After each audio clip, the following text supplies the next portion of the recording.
வீடியோவை டெலீட் பண்ணியிருந்தாலும் இந்த வார்னிங்கை நம்ம வந்து போக வச்சுக்க முடியும். இங்கே வந்து பார்த்தீங்கன்னா டேக் ட்ரைனிங் அப்படின்னு இருக்கு. இந்த ஆப்ஷன் வந்து கிளிக் பண்ணிக்கோங்க. இந்த ட்ரைனிங்கை நீங்கள் வந்து கம்ப்ளீட் பண்ணிட்டீங்க அப்படின்னா 90 நாளில் உங்களோட வார்னிங் வந்து போயிடும். உங்களோட ஹோம் பேஜில் அது ஷோ ஆகாது. ஓகேங்களா?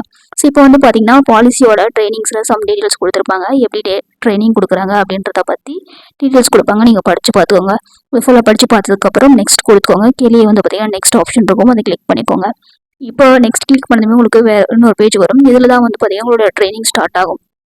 இதில் வந்து பார்த்தீங்கன்னா உங்களுக்கு ஒரு 7 கொஸ்டின் 10 கொஸ்டின் அந்த மாதிரி உங்களுடைய இஷ்யூக்கு தகுந்த மாதிரி இங்கே வந்து அது ரிலேட்டடாக வந்து கொஸ்டின் கேட்டிருப்பாங்க. கம்யூனிட்டி ஸ்ட்ரைக்னா அது ரிலேட்டடான பாலிசி சம்மந்தமாக இருக்கும். ஸோ என்ன இஷ்யூ அது சம்மந்தமாக என்ன பாலிசியோ அதற்கான கொஸ்டின் கேட்டிருப்பாங்க. ஸோ அந்த கொஸ்டினுக்கு நீங்கள் சரியாக வந்து ஆன்சர் பண்ணணும். ஸோ மேலே இருக்கிற அந்த பேராகிராஃப் கொடுத்துருக்காங்க பார்த்தீங்கன்னா அது நல்லா படித்து பார்த்துட்டு கீழே வந்து ஆப்ஷன் கொடுத்துருப்பாங்க. அதில் ஏதோ ஒரு ஆப்ஷன் நீங்கள் கிளிக் பண்ணிவிட்டு ஆன்சரை செக் பண்ணணும்.